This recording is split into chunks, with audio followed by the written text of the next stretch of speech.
they can be kind of ruthless. Yeah, they And can. that kind of thing is needed. Like the Endercraft server needs to be made an example of. And to And show that, Microsoft's good at making examples of people.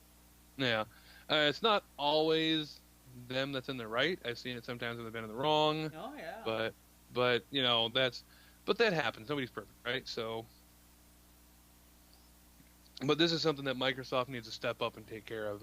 Like now, they need to nip it in the bud as quick as possible, because otherwise, if this kind of thing continues, this is one of those things that could cause the community to break apart. Like, them not taking care of this could cause a community to break up eventually, Yeah. because you see that your favorite game and somebody in one of your favorite modders are getting screwed and nobody's doing anything about it when you're supposed to be.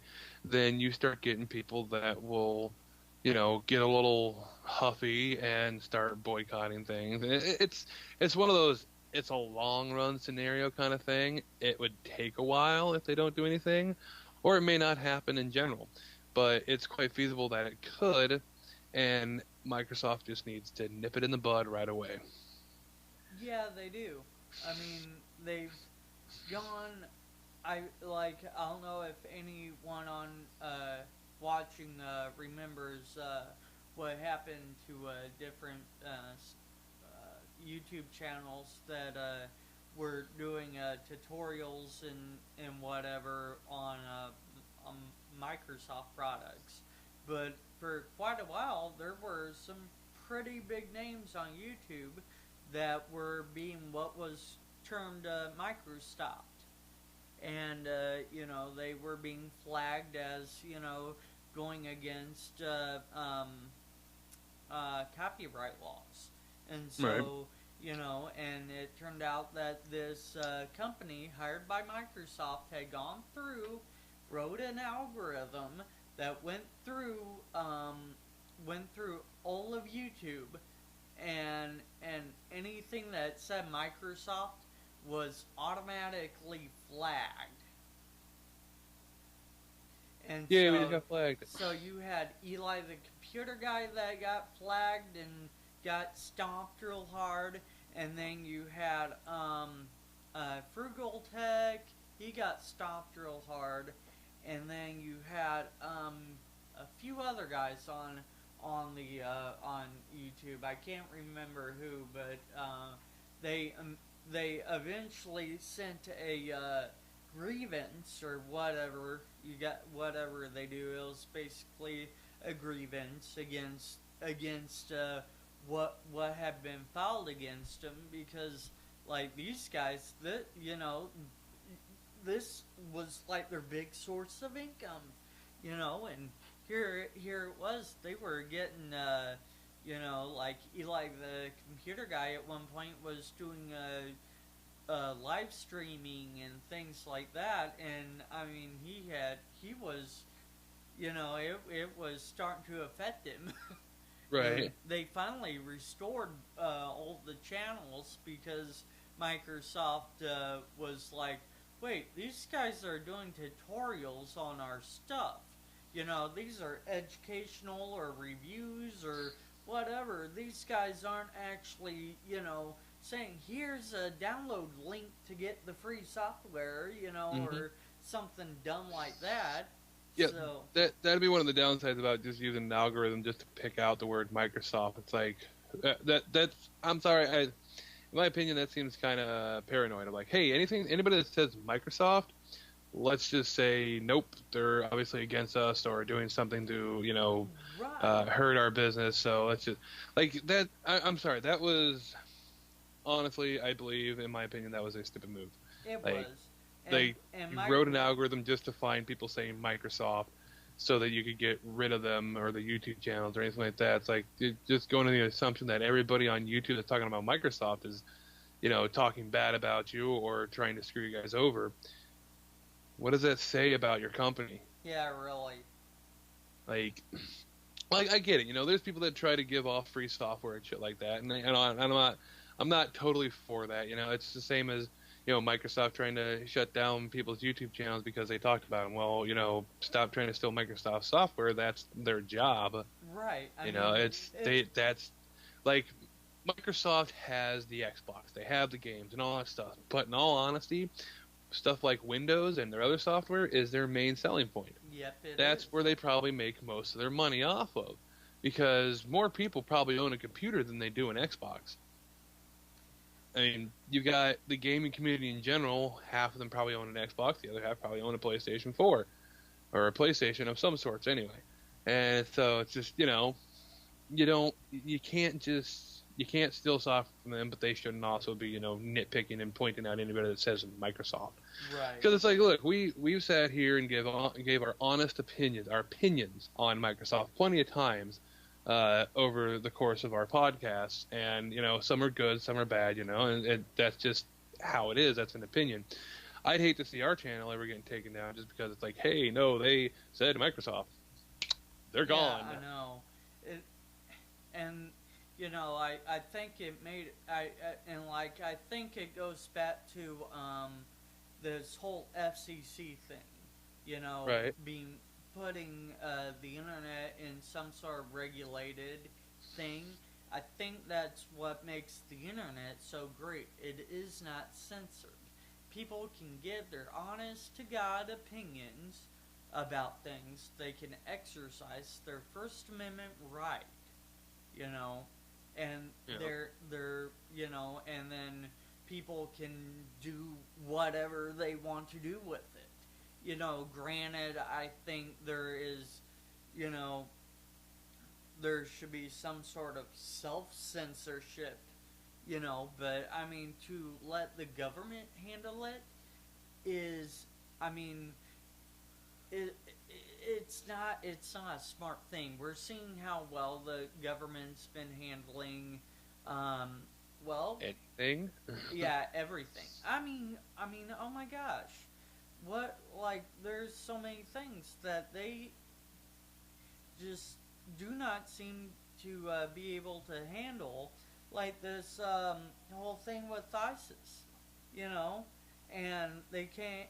It seems that they just can't or won't handle it for whatever reason. Right. More and more people are getting killed, things like that. A little bit closer to home, is like all with this illegal immigrant stuff and whatever, and things like that. And I don't know, you see them trying to take over doing health care. Well, you've seen how well that goes. I mean, Right.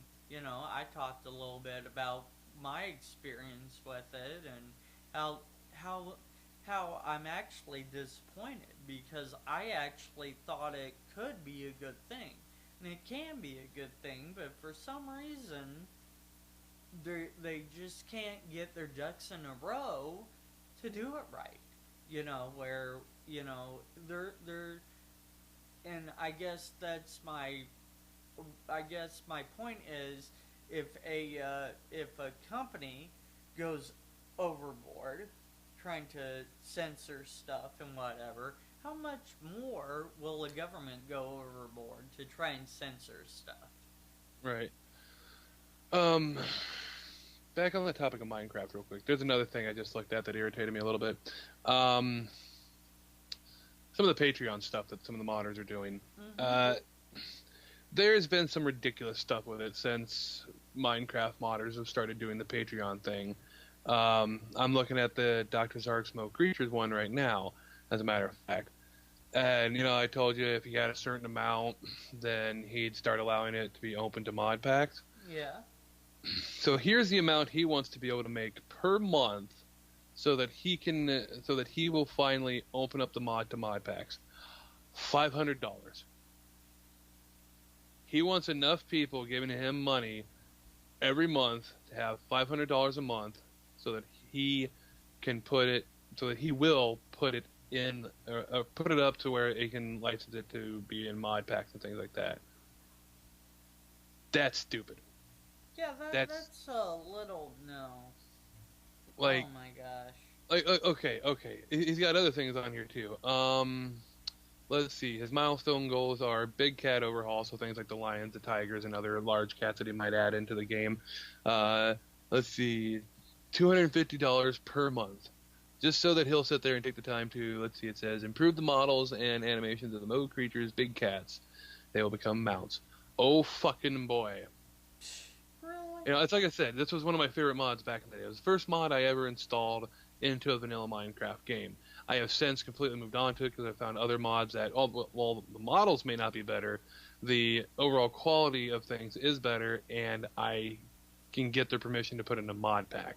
Right now, our server's currently using a mod called Project Zulu, which is open to mod packs. I think they might be one of the ones. No, actually, if we actually finally make a mod pack one of these days when I get around to it and stop adding mods, and making it more difficult for myself, if we finally make a mod pack, if we do it through the FTB launcher, Feed the Beast launcher, then Feed the Beast already has permission to put Project Zulu in their mod packs. Oh, that's so I just had to put it down. I just had to write it down when I'm making the mod pack that it's on the spreadsheet, because they have a whole spreadsheet of what's been given permission. But it's one of the things. I get it. The modders work hard to make their mods. Dr. Zark has been doing this since forever, basically, in terms of Minecraft. He's been making and updating the mod for before I even started playing 3 years ago. And so he's been doing it for quite a while. And so, I get it. These guys work hard on these projects and work hard to keep them going and put them out for every update for the game and all that, so that people can keep enjoying them. But like right now, this is the age of mod packs. More people are willing to mess with mods that they didn't know existed or never got around to because they didn't feel like it was worth installing it or anything like that, because they have a mod pack. They have mod pack launchers like the AT launcher and the Technic launcher and the FTB launcher that'll do it all for them. And so it's a lot easier to get into mods that you didn't know existed. Me, I still like doing it the old-fashioned way too. I just use mod packs as a base of what I want to do, because the configs are already there for most of the mods. So, right. But I hate the fact that, like, okay, I know there's times, where fans come onto the forums or all the other pages that these modders might have and get all pissy and believe that they are owed these mods and all that shit because they just so happen to play with the mod. And you'll get these people that get on there and they're bitchy little kids. If they're adults, they act like bitchy little kids, saying that I want this mod for this version right now. I demand. Like, they'll go on the Minecraft forums and fucking demand it. Jeez. And it's like, that's retarded. That's fucking stupid. But for the modders that get all pissy and don't like to share their code with anybody, or don't like to let anybody else work with them, or don't like to let people, use their mods for mod packs for whatever stupid fucking reason, that's also horrible. Like, Mo Creatures has probably lost a lot of traction over the past couple of years, especially when mod packs became more of a prevalent thing. It's probably ruined them a bit, because nobody can do it, and then they'll throw a fit. And like there was one when I first really got into modded Minecraft with number 4. We had our first server and all that stuff, and there was this really big mod called Forestry that adds all sorts of bees and has eventually evolved into bees and trees and other things like that. And there's all sorts of cool stuff with it, and I really do love that mod too. It's one of my top picks. It always has to be in a pack these days.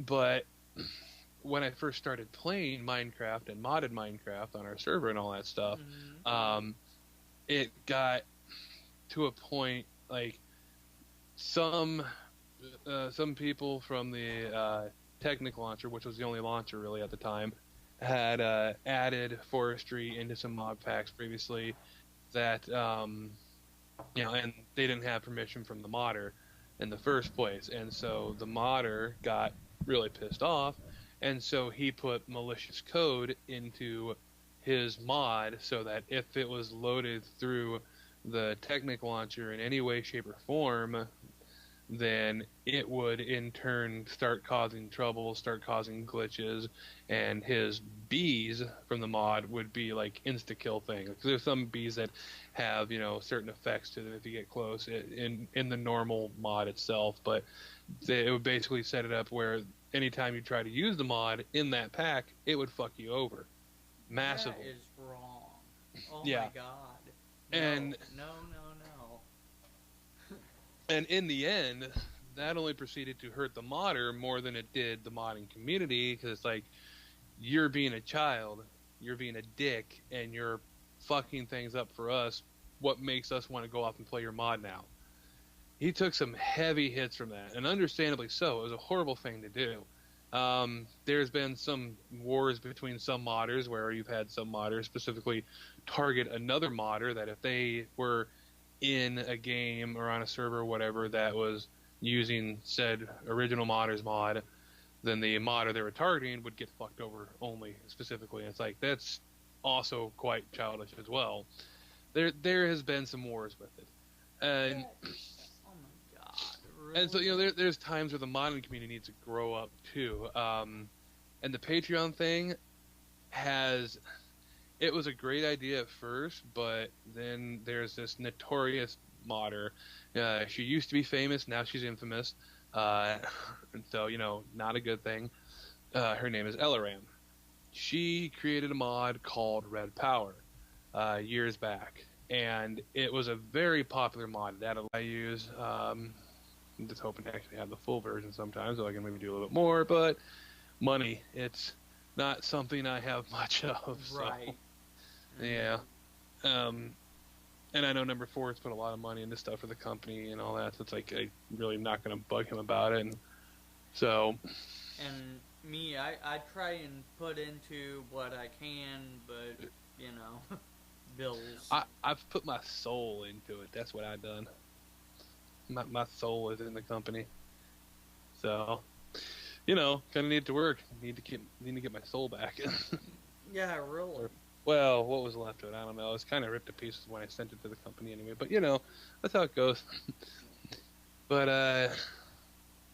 yeah. So it's. Well, I know. I lost track of where we were even at. Videos. Videos. Right.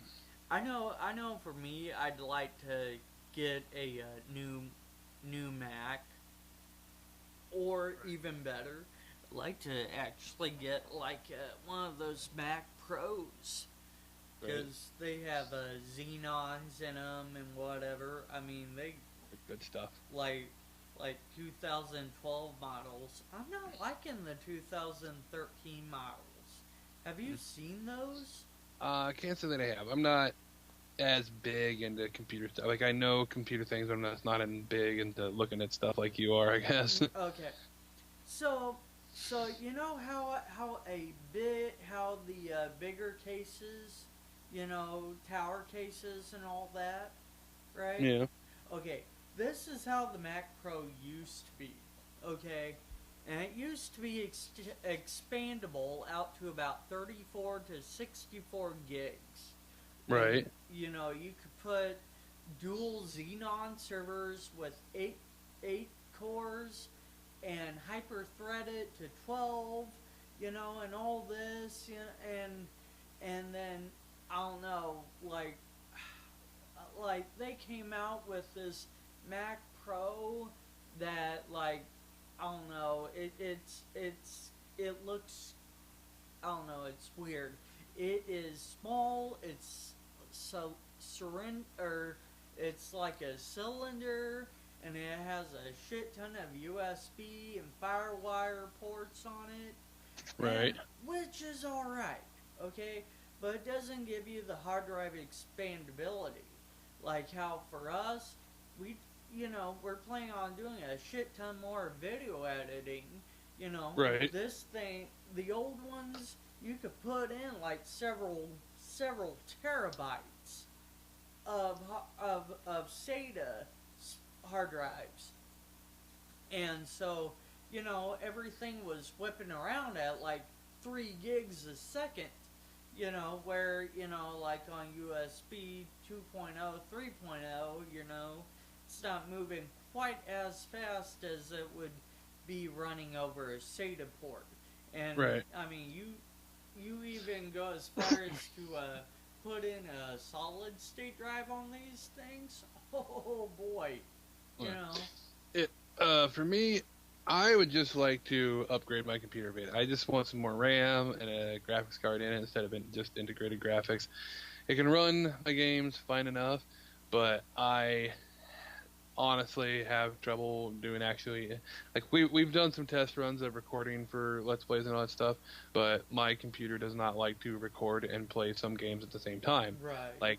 Like our modded Minecraft server is heavily modded, so it does cause a little bit of lag system wise and all that when you're playing.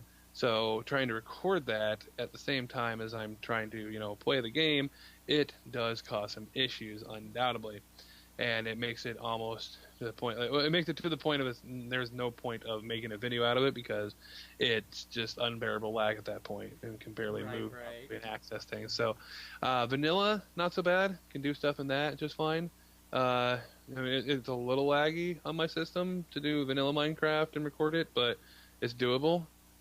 So that's the bad thing is for some of the Let's Plays, probably not going to have many views from my angle of things. But mostly be number 4s and maybe yours if your Mac can keep up on that. I'm pretty sure it probably can. So if I get a RAM upgrade, that actually does system improvement. But yeah. Right.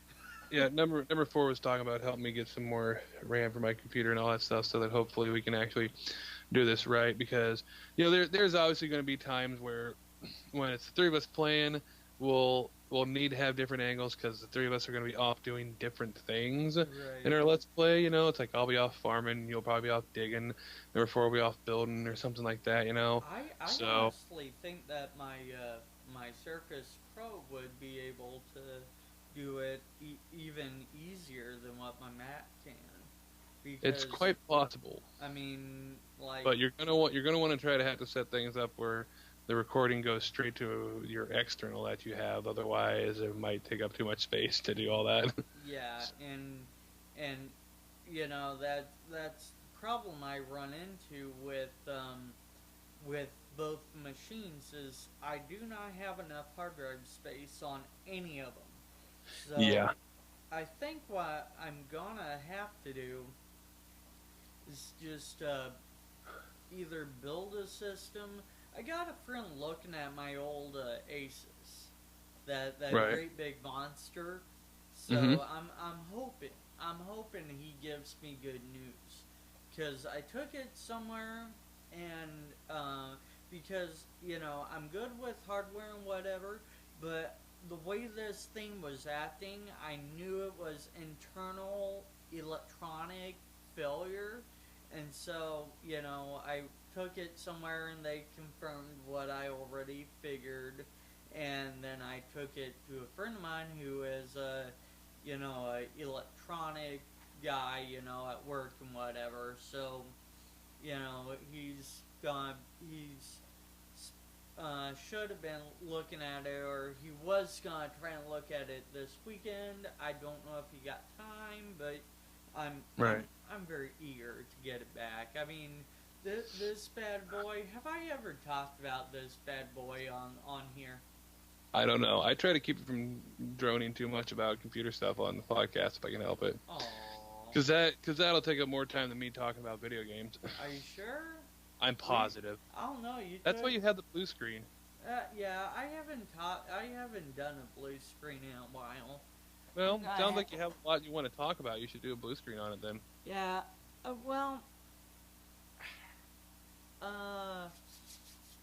Since we're talking about hardware and whatever, I'll just kind of talk about what my Asus is real quick. My Asus. I'll go take a nap. Yeah. Bought it in 2010. And it has an i7 8-core. Or i7 6-core. One or the other. But it has 6 gigs of RAM, expandable out to 16, a 1 gigabyte NVIDIA graphics card. and 500 gig hard drive that I can slap another 500 gig into it and I can RAID it. So I can either run it in RAID 0 or Scary RAID, or I can do it in RAID 1, which, will let me have a hard drive fail and it will do failover, which, yeah, I would definitely want the failover.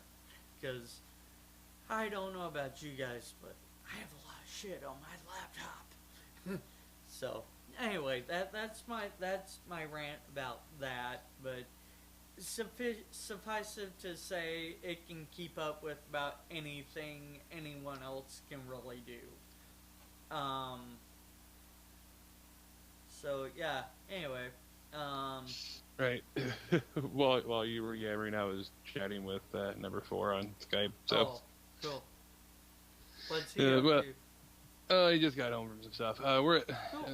Right now, one of the things we are doing for the second YouTube channel, we are trying to determine a name for it. So I'm kind of bouncing off ideas off you guys. So so hopefully within a couple weeks we'll have some videos and some actual gameplay up. Unfortunately, like I said, most of it will probably be from number 4's point of view, but we're working on it. I'd put some money into it, but first and foremost, my desk chair broke, more or less. And one part of it broken, and the part that's annoying is the armrest. It's just broken. It's like I lean to my left a lot, and obviously that's the armrest that broke, and it's like, all right, fuck it. The chair was falling apart in the first place before I even got it upstairs from our basement. Somebody had left it here, and when they lived with us for a little while, so I took it as my own because they never came back and got it, and said, fuck it, I'm using it. And then it just eventually just crapped out. Like, all right, you know what? That's it. It's done. So it's sitting in my living room waiting to go to the garbage right now. So yeah. And right now I had this one chair that we bought at a garage, bought for him at a garage sale a while ago. The maroon ones that I have. Mm-hmm. Oh yeah, they were in our last podcast. We were sitting in them. Yeah. They are great chairs. They're pretty comfy. The problem is they probably are from the actual 50s. So the one I was using as a desk chair, as a temporary, it broke too. The welding gave out on it. I moved a lot when so it's yeah. Again, not a comfortable long-term chair, nor is the one I'm using right now, but it's still nice. It still works. It's like, yeah. But so my money's going into an office chair first and foremost this month that I can get if I can get my hands on one. So I'd like a newer one. It'd be nice. Doesn't have to be fancy. I don't care as long as it's comfortable. It works for me, man. But yeah, I my chair right now is stationary. It does not spin. I don't like that because I sit close enough to my desk. And it's like I have to actually maneuver around. So it's a little annoying. I could have brought another one of those maroon chairs back in my room, but for the past month I've had a king-size bed sitting in my hallway that I still haven't gotten around cleaning my room enough to put in here. Because that's just me. I'd rather game than sit here and deal with my real-life stuff. So. You too, huh? Yeah.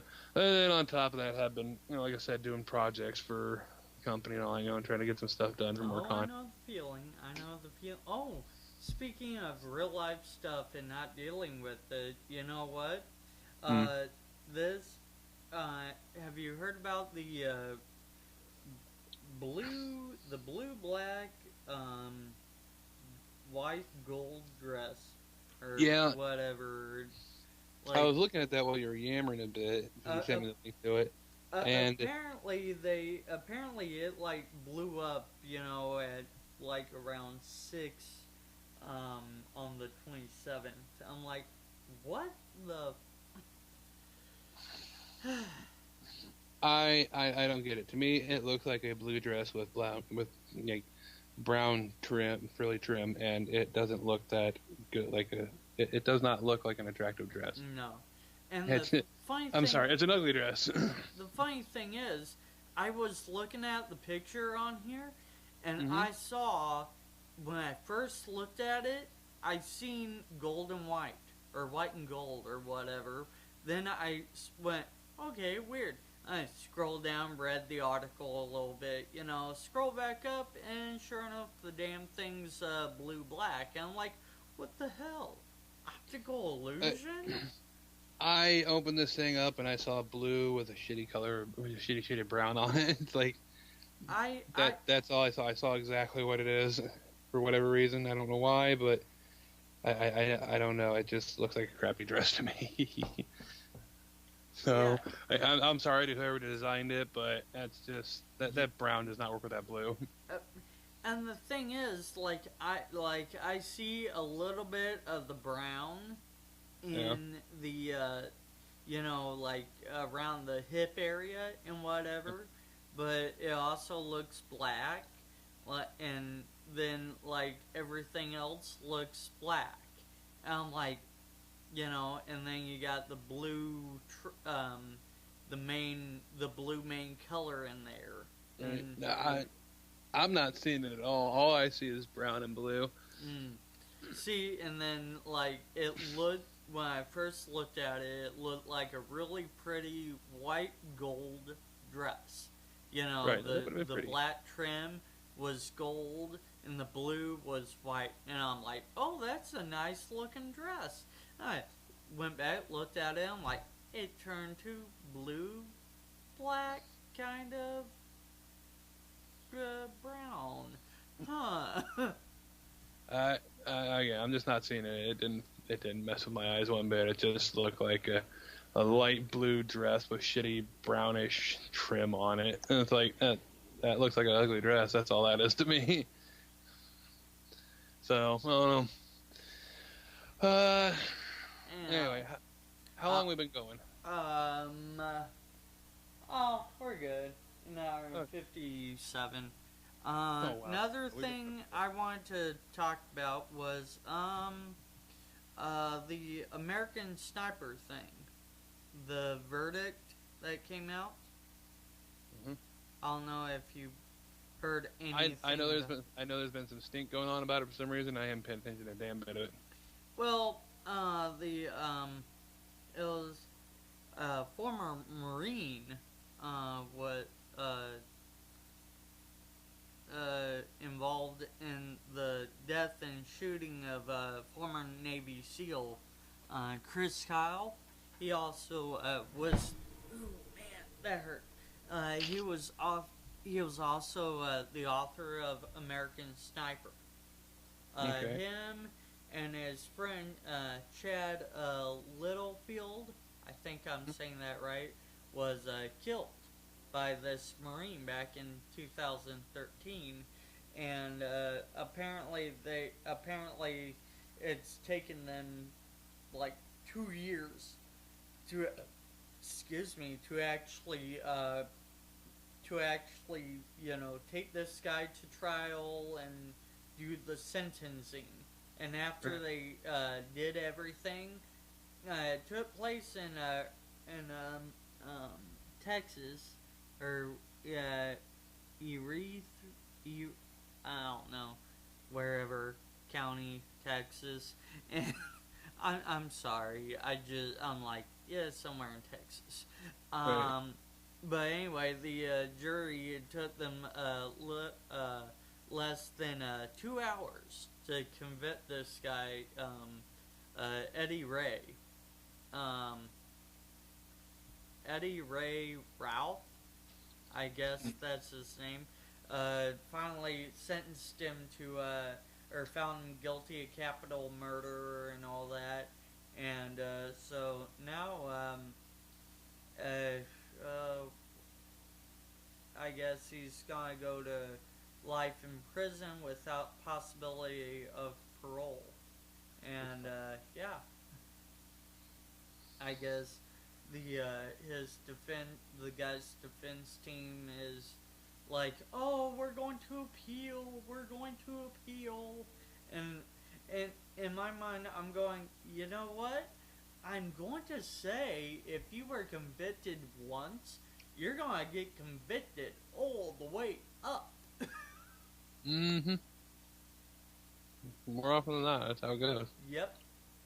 I mean, from what I understand, there was a lot of evidence to, that just said you did it. Right. And yeah, I mean that's sad. That's really sad, And I don't know. I don't know what snaps in a man's brain or a person's brain to do that. I mean, I know that we joke around about, we want to kill each other, kill this person or whatever, but Right. we're not gonna go out and do it. So to say, but I mean, I don't know. Well, oh no, yeah, no, we won't go out there. No. Nope, not at all. Not in the least. No, not Totally no. normal person. Absolutely. Mm-hmm. Absolutely. We're just normal people. Cleaning our shotguns. Yep.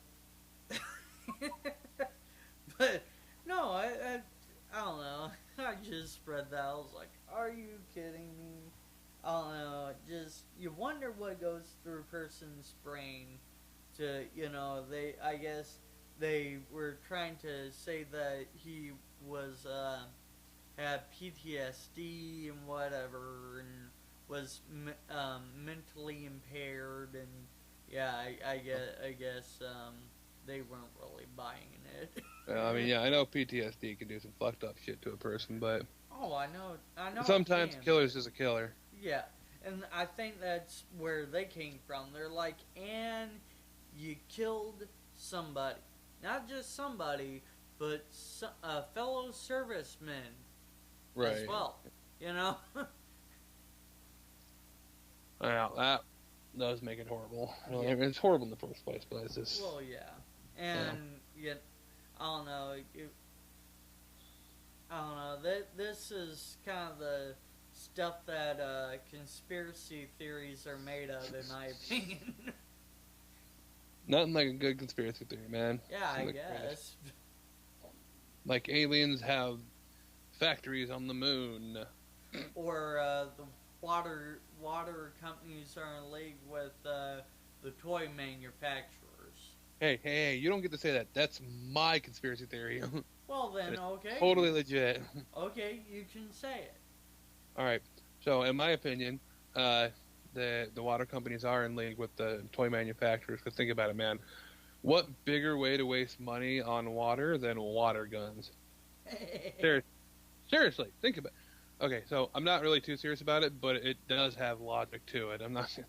I came up with that one randomly one day, and I think that actually has some logic behind it, but Yeah, it I don't does. think that's actually the case. I think I was there when you came up with it. Yep. I remember telling it to you. I told it to number 4. I told it to a few other people. I remember you telling me about a guy at work there, where you work, that was it? He's into conspiracy theories and shit like Yep. that, and you told him mine, and he looked at you like you're stupid. Yep. I was like, really? Really? The one that's most logical? Because, I don't know. I guess that's the problem. I guess it actually has to be logical, or it has to be illogical to be a good conspiracy theory. I Apparently know. mine was too logical that it was just wouldn't make a good conspiracy theory. You had to be batshit crazy and have the stupidest fucking ideas to be a conspiracy theory Yeah, I person. know. Okay, I guess I lose. Oh no, I'm not a sociopath. Oh, yeah. Well, and then, it's funny that you talked about aliens and space and whatever. Aliens! Yes! There are actually a lot of missions upcoming. I know there's been a lot of chatter more about, the mission to Mars, the one-way trip, and they've received like 200,000 applications, Let me find where I need to sign up, and I'll send in 2001. Yeah, I know, right? I said, you know what? I said, people at work are like, Chris, you like space? I'm like, yeah, I do, but I said, I want to be the asshole that says, I'll be back in a few days. Well, where are you going? Back to Earth. What, you think I'm gonna stay here the rest of my life? Right. You have a ship that can go home. Well, yeah, how do you think like- I got here? Yeah, it's one of the things of, we like space. Do we like the idea of what's basically a suicide mission? Not really. Not so much. Oh, okay, maybe I do, but Yeah, I was gonna say you I'm don't. not all there. So, you know, He's not all right, ladies and gentlemen. that's all right. It's fun that way. I know, right? Every day is something new and interesting. Well, you know what? Hmm. For a for what could be really fun is when apparently pretty soon we're going to be able to take vacations in space. If we're rich. Yep. Apparently, it doesn't really give a price. Not that All I've right, well. seen. But it it Oh, right. You know what else is cool? Um, come July, one mm-hmm. of our one of our Explorer probe things, whatever you call them, will finally be making it to Pluto. Oh yeah, that's right. Um, here in just a few days, one's going to be making it to a what's categorized now as a dwarf planet in the asteroid field near Jupiter. Yep. There's a place there that scientists believe that its core is made up entirely of water, which is awesome. Yeah. They have found a couple of bright reflective spots on the surface that they're trying to figure out what it is. Theories are that it's either ice or salt deposits, things like that. My money's on ice, but Most likely, guys. but Yeah. it's just one of those cool things of like they had spotted one reflection for quite a while on their way there, and then they've been getting closer and they spotted a second one now. I was like, ooh, neat. Now, there was a topic about something along these lines on Reddit one time about finding alien life out there. One person said, I'd love nothing more than just see we find a place that's like, made up of ice and all that, but its core is actually liquid water. And just has all sorts of fish swimming around it and things like that. Like, dude, you know how fucking cool that'd be? Oh yeah, absolutely. Like, oh my god, we just found a bunch of new species of fish because, they're brand new because they're on another, yeah. So, or another celestial body, so to speak. And it's like, that'd be so cool. They are alien fish. Yes. Like, I wonder what they taste like.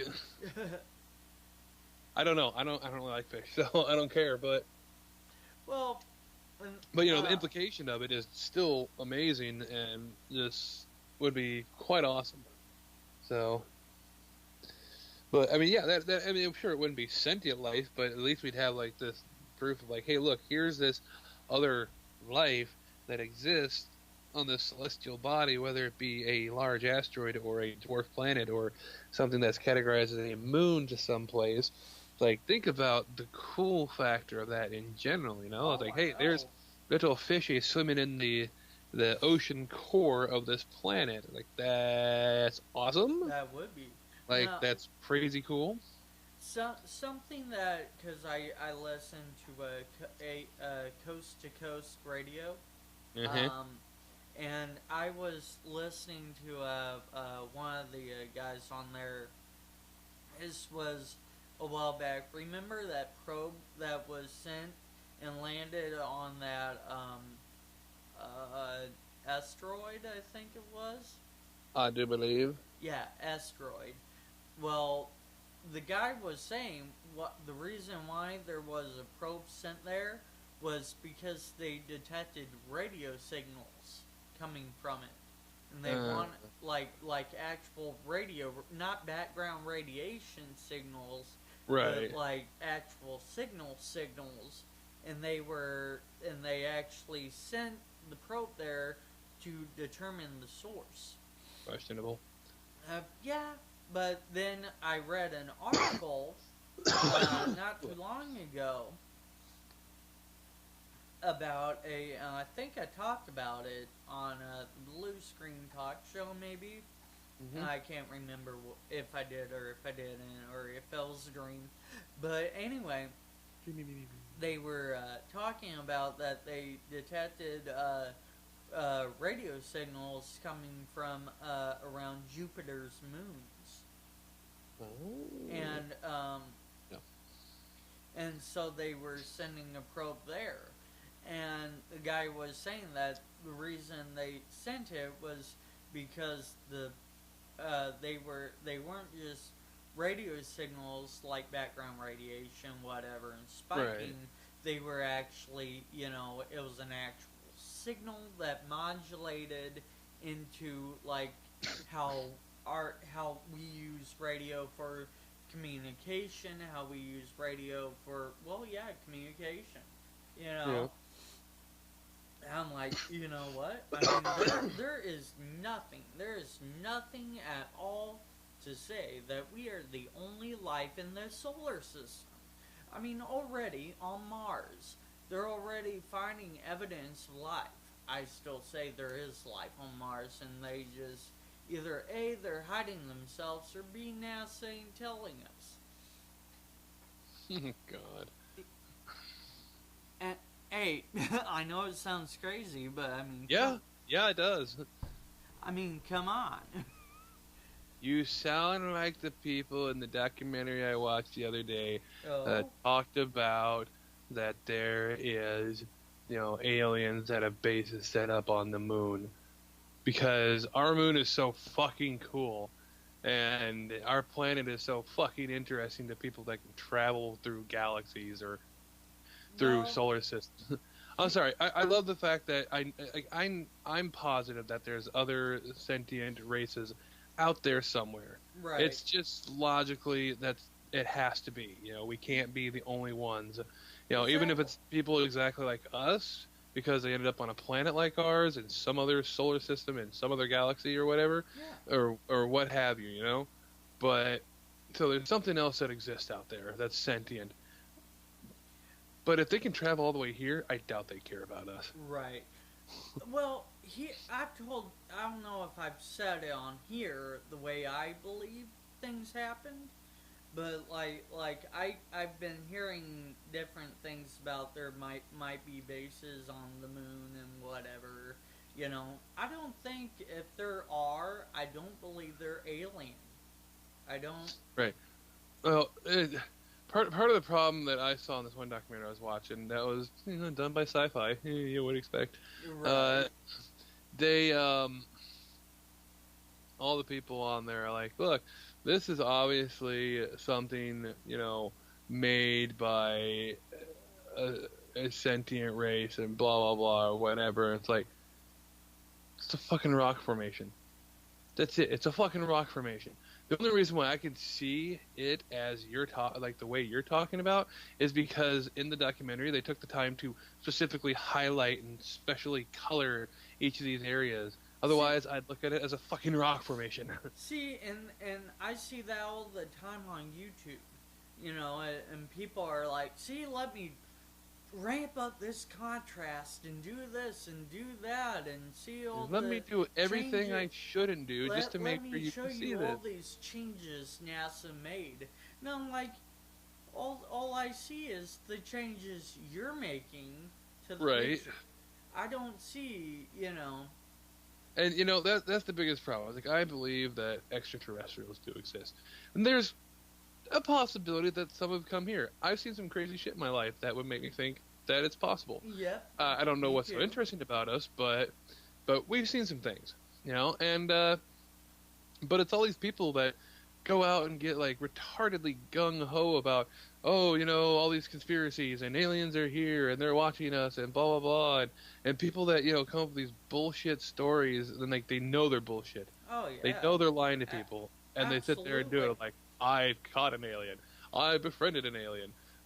There's a group of aliens that comes and visits me in my sleep. You're delusional. You're fucking psychotic. You're a retard. You're a psychopath. You're a sociopath. You're just Lay an off the asshole looking to make shrooms. money. You suck in general. That's it. That's all it is. Get help.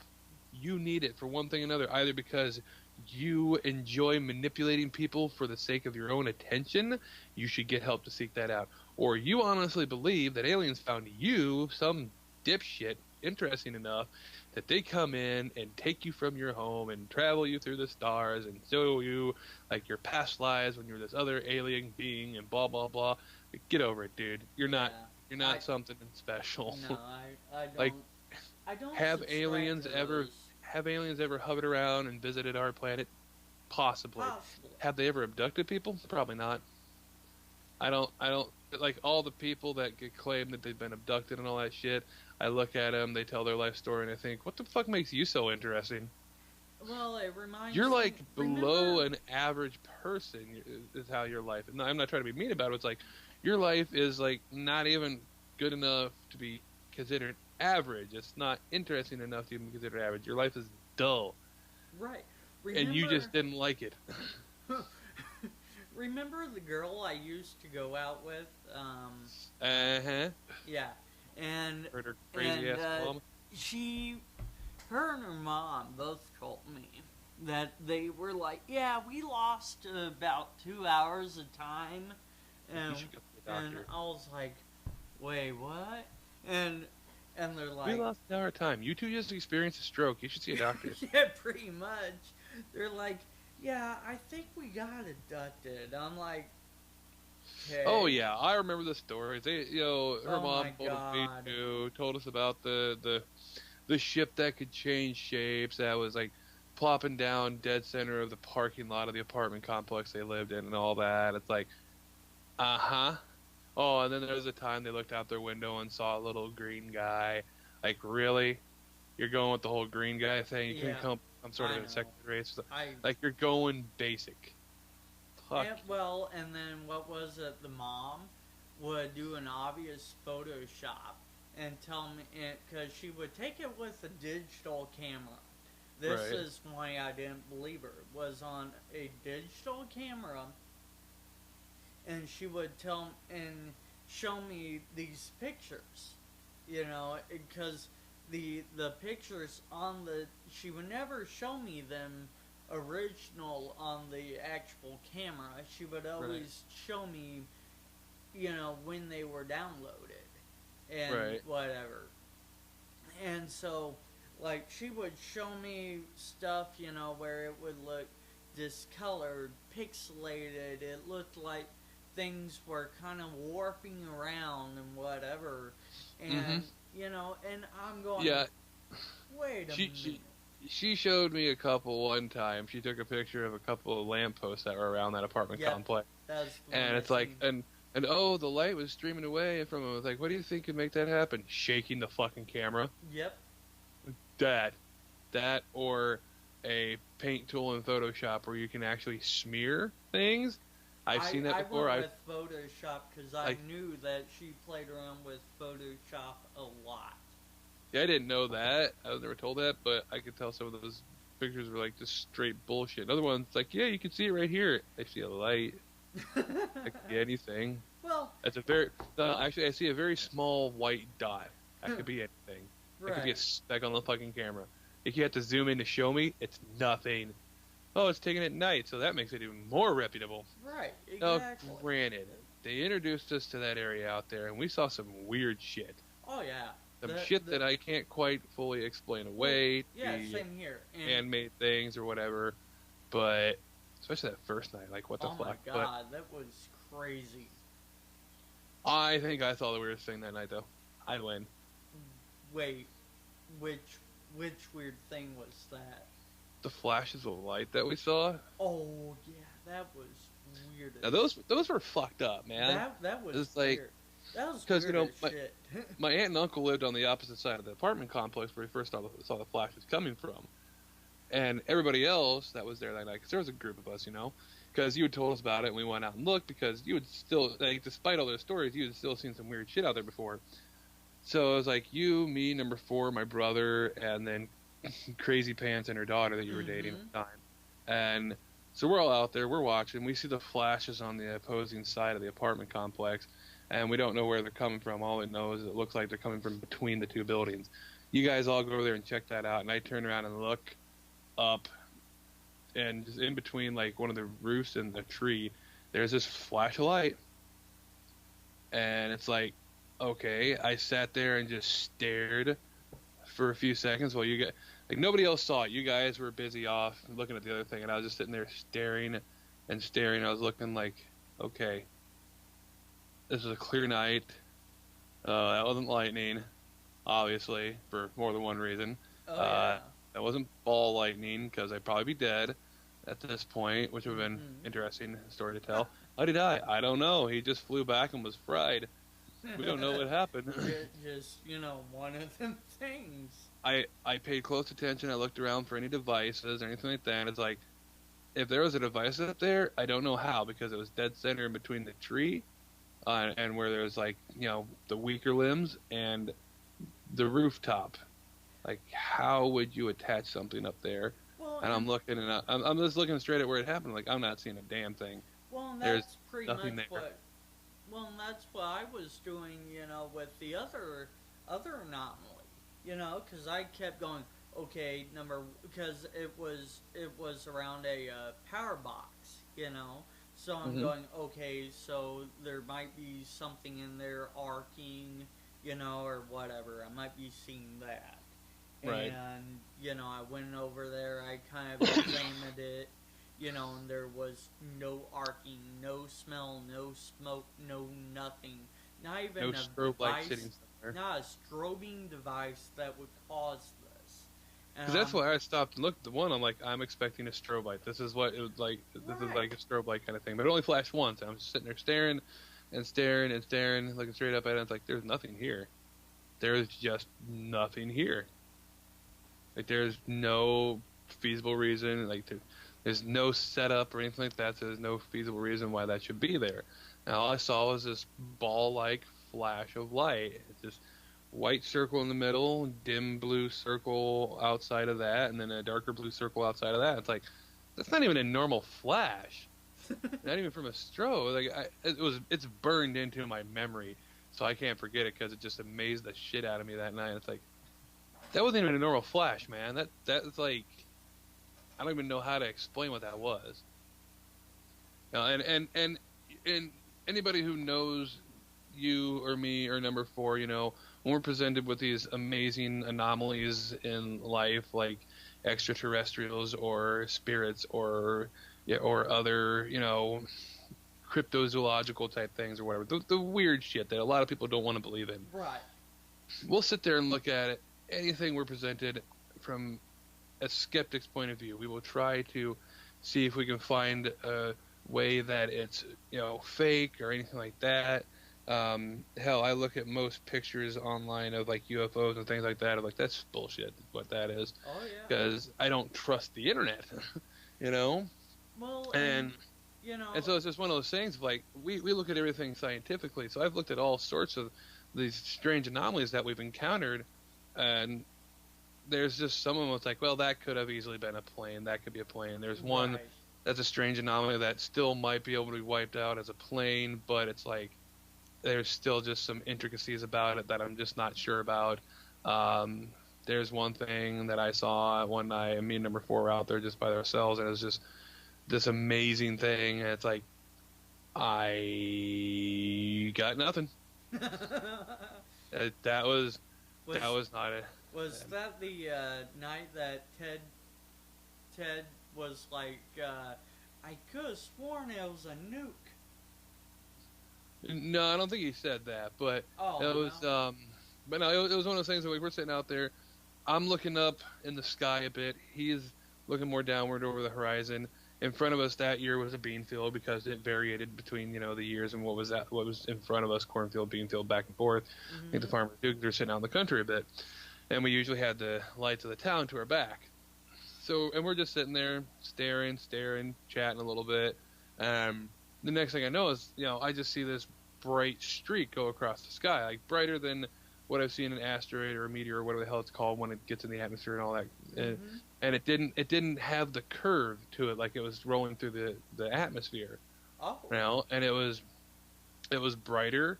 It was a blue color that kind of resembled the flash that I'd seen that one night.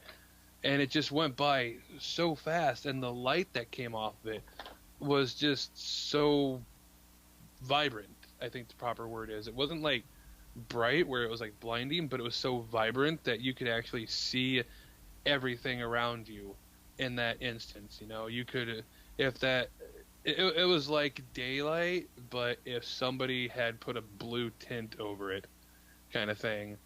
And and this thing just shot straight. There was no curvature to it. It just shot straight across the sky, and just in the blink of an eye, and then it just was gone. It looked like it went into like the best way I can explain of how it looked like when it disappeared was it looked like it went into some sort of wormhole sort of thing. But I can't guarantee that's actually what happened. It could have just been, you know, me perceiving something depending on the angle of the horizon and all that stuff. So I don't know exactly what happened. All I know is it was there and it was gone just as quick as it was there. It just shot through the sky like just the fastest thing I've ever seen in my life. And I've seen meteor showers and all that stuff, and I've watched that stuff, and it's like this was not a meteor. It's something a little bit more amazing than that, honestly. So, and we're just sitting there dumbfounded by this, like, what the fuck was that? Like, we couldn't believe it. We still don't know what to really make of it to this day. It was just one of those things of, it was, you had to be there, kind of thing, to really feel the experience. Like, I can't properly explain it right. It was just like, the best I can explain it is like, if the hand of God came down and touched you, is kind of the feeling that I got. It's like, it was like meeting God kind of thing. Like, this is one of those things in my mind that is indisputable to me about something that's beyond us and probably our understanding, is just right up in our sky, hovering around. So, and I've looked at it for multiple different angles and thinking like, maybe it's this, but it's like, this just isn't it. This is just one of those things, that you really got nothing for. And it kind of, in the end, the story of it kind of reminds me of, for years people have been seeing these supposed like cigar-shaped silver ships that are like, they're, you just see them just barely kind of thing, but then, or you can some people have been able to sit there and just stare at them for a long period of time, but eventually they just zip off, and it's not like you watch them fly away. They're just gone. You see that they move in a direction and then they're gone, kind of thing, and I don't know what to make of those either. Again, that's one of those things. I've seen one of those before. I've seen some really just all around strange shit in my life that just doesn't make sense from extraterrestrial standpoint, from a paranormal standpoint with spirits and stuff like that.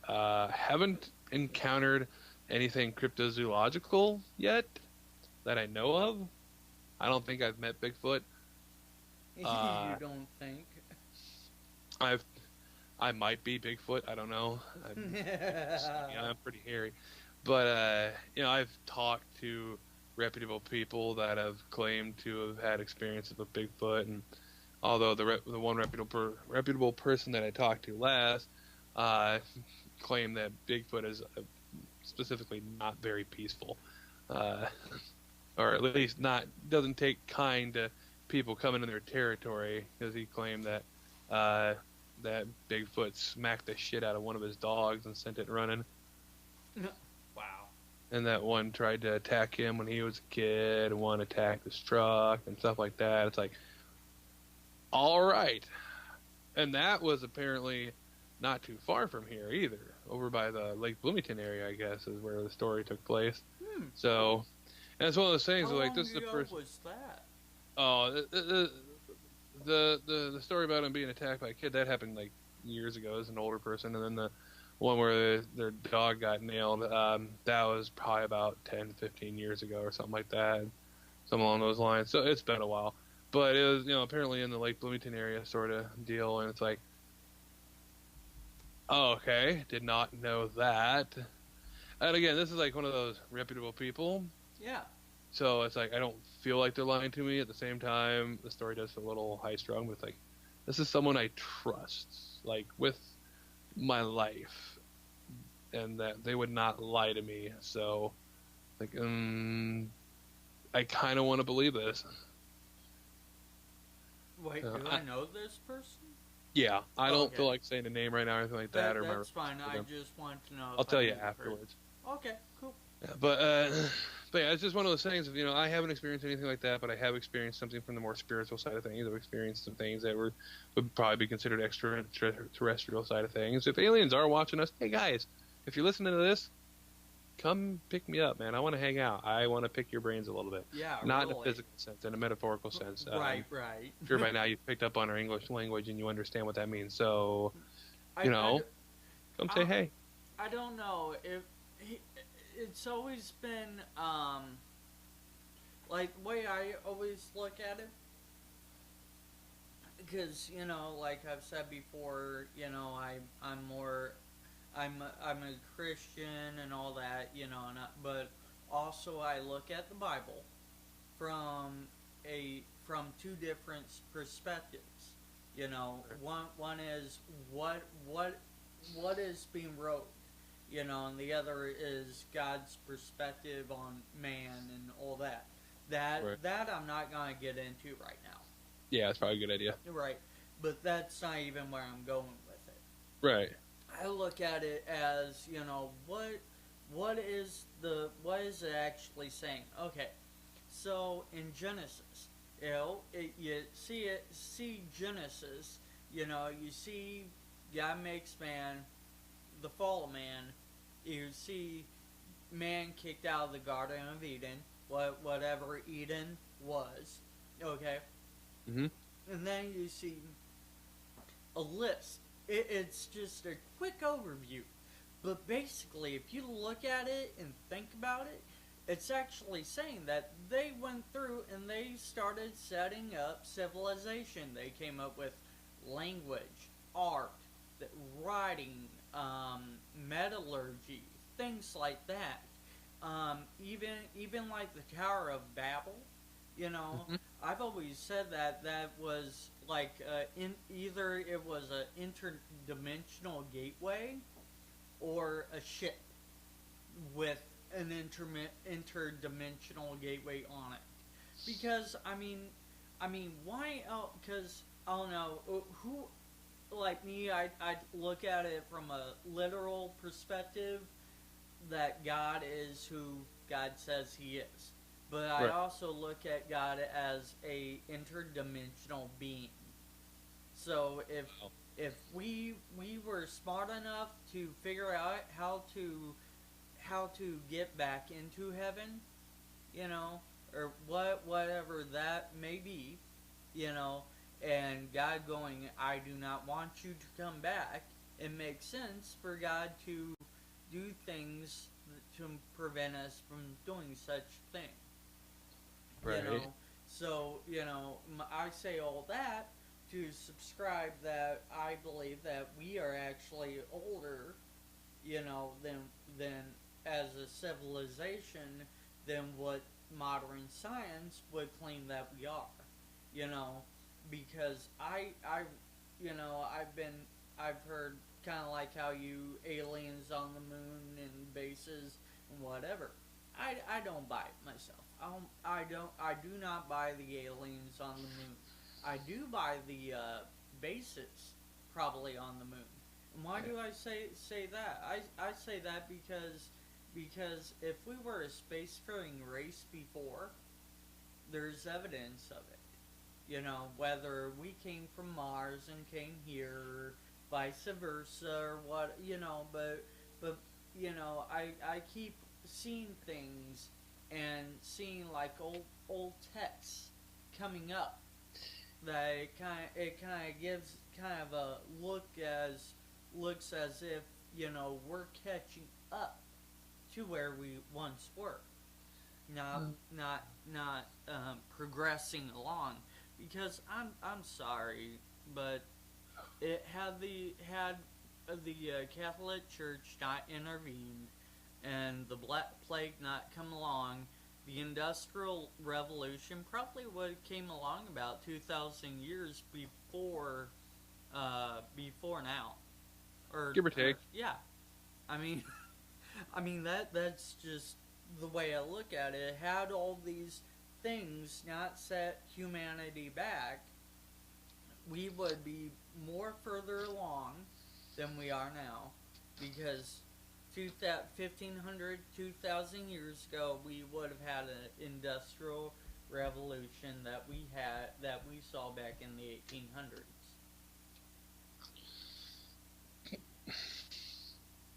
An entertaining notion. It is. All right. Let's go ahead and wrap this shit up. Yep. I have to piss. Really bad. We're at 2 hours and 36 minutes. We've rambled again.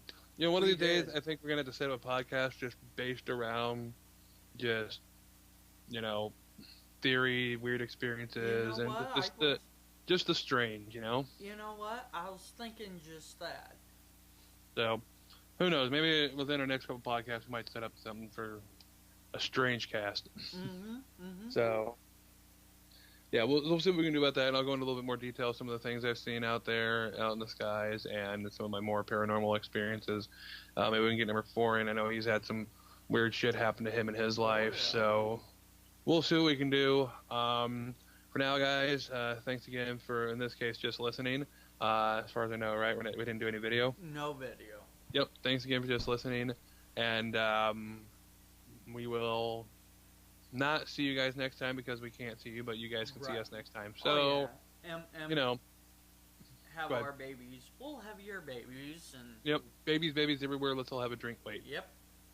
Wait, what kind of drink? Bloody Mary. All right, sounds good to me.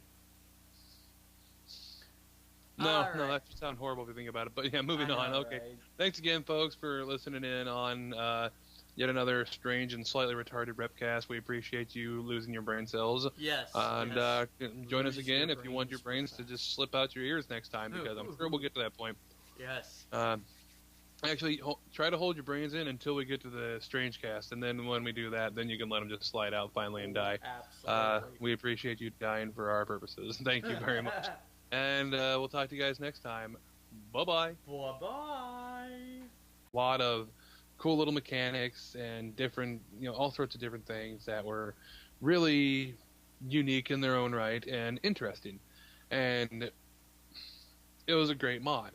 She had a horrible time of trying to keep it updated because she would never let anybody else touch her code. She didn't have any help with it. She did it all on her own while holding down a 9 to 5 doing I don't know what. But, you know, it eventually got to the point where she missed a couple versions of the game and then came out with it again, and people were happy, and then she just disappeared again. She did that. She just would disappear from the community entirely, not say anything, come back, say a little bit, release the mod without anything really new added to it, and then just disappear again. Well, the last time she disappeared, she was gone for like 2 versions of the game, and then came back for the more current version, 1.7.10, and she was actually pretty active in, you know, talking about it this time. She said, yeah, I'm going to be updating. We're going from Red Power 2 to Red Power 3 so that we can have all sorts of new stuff, and updating some of the code, updating the models, changing this, adding this, removing this, blah, blah, blah, and all that good stuff. So complete overhaul of the mod to be the 3rd iteration of it. And it's like, all right, this is cool, you know, and some people got their hopes up. Some people weren't expecting much because she had already gained quite the reputation by this time. I had faith that I believed, you know, that she at least probably cared enough, at least enough about the community that she'd, you know, take it seriously and get everything done. And then, when Microsoft bought Mojang, she flipped her shit and lost any fan base she could have possibly had. Because she was using Patreon to gain a little bit of extra money for she could sit there and maybe take some time off here and there from work so that she could work on her mod, but without actually losing any money in the process because, you know, Patreon. So, right. And it was working. There was a lot of people that donated because there's a lot of people that wanted to see the mod come out again and, you know, and be kept more up to date and all that. And then when Microsoft took over, she just bailed. She bailed on the mod. She bailed on Minecraft altogether. She didn't want anything to do with Microsoft being a part of Minecraft anymore or anything like that. She was just gone. And unfortunately, that left a lot of, you know, that left a lot of people with a bad taste in their mouth because they had been paying her money through Patreon for a couple months now, And then they were told, for the reason of getting that mod done, and then they were told, I quit. She walked away with a few $1,000s of people's hard-earned money so that she could work on this mod, and then she just bailed. She's also been working on her own game that's basically a Minecraft clone, yet another one existing, yay. And I was fine with that, but she's now taken all that money that went to her mod, and she's now started using that apparently on her new game that she's working on, that she's been working on for several years now, and is probably never going to finish because she's just about doing that as she was about updating her mod. And even if she does finish, anybody from the modding community that knows her name and knows who she is will know what she did, and they will more than likely not play her game out of spite. Right. She has already now lost millions of potential customers for her new game because she fucked up. And because of that, that's left a bit of a bad taste in people's mouth over the whole Patreon thing. So, and then, in the end, you got people like Dr. Zark here who's asking for $500 just so he can release his mod for a mod pack. It's like, you know what, dude? You're not worth it. There's other mods that do what you do. I don't need it. So, like I said, we got Project Zulu. Project Zulu adds some things that his mod doesn't. His mod adds some things that Project Zulu doesn't. Sure, I'd love to be able to sit there and play with, the Mo Creatures mod, but there's things that need fixed with it in the first place. It lags down a client-side game and server games horribly because of the amount of different entities it generates in the world in the first place. So, it's something that we've never actually put on our server anyway because of that. It would just cause too many problems to have it. So, it's not worth letting him get to the point where he has $500 a month off of this. The guy's just being a dick, basically. This is basically his way of saying, if you want it that badly, you're going to have to do this, but I'm going to guess you're never going to get to this point. And I'm pretty positive he'd be right if that's his thought, because right now he's only making $27 per month. And he's had a Patreon going for a few months now. His forum page gets plenty of hits that people know that there's a Patreon. He has a specific server set up for just Mo Creatures and probably a couple other mods, but nobody's hitting the Patreon thing. So,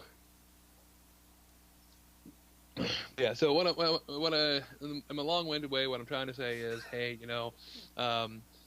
modders, you sometimes you complain about, how some of the fans have their heads up their asses, and you're right. They do. There are way too many mod users that think they're deserving and think that they, don't have to be polite to the modders. But modders, some of you have a great deal of popularity now that helps you make at least a little bit of money. Maybe, just maybe, some of you that have your heads up your asses can get them back out again. Because, hey. Now, fortunately, the one mod I was talking about, the forestry mod that, first started, having malicious code and all that years back, that's been fixed. That mod is more open to mod packs now and things like that. And thanks to Feed the Beast, the Feed the Beast packs coming along, and Curse Forge picking up Minecraft mods and all that stuff too, there's been a lot of modders that are more up to, in the past year or so now that have been, or past couple of years actually, that have been more into the idea of allowing their mods to be openly in mod packs, and you don't have to go through all these, hoops and shit for permissions. Now, unfortunately, that is one of the things that is holding back our mod pack right now, is that there are a lot of hoops that I'd still have to jump through for permissions for some things. So it does make it a little bit more complicated. And I haven't actually properly built and released a mod pack for probably a year and a half now or so. So there's some new regulations and shit like that I have to read up on for it and get used to, because you have to go through all the red tape bullshit to make a mod pack so that people can enjoy it. And I want to be able to make a mod pack for us, because I want to be able to get to that point where we have other people join us on our server, make it easier for them to do so, instead of saying, hey, you got to go download every last one of these fucking mods. Right, because we've got a lot. And yeah, I know. I have a bad habit of adding more. So, No, really? I never ever noticed. well, let's see. Since we got you the mods last time, like what was that, a month and a half ago or Month and a so? half. Let's see. We've updated a couple mods here and there. We've added 1, 2, 3, 4, 5 different mods that we've added.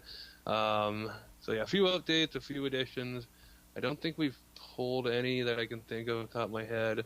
Though might be, by the time the Let's Play comes around, there might be some that get pulled. I don't know. We'll have to discuss it at some point in time with number 4 and see what we just decide we want and don't want, need and don't need, and what we actually will. Some mods that we may never even get around to.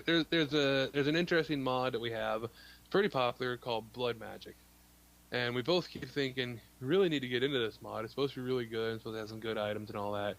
We've had it through 3 iterations of our server right now, and we still have not touched the damn thing.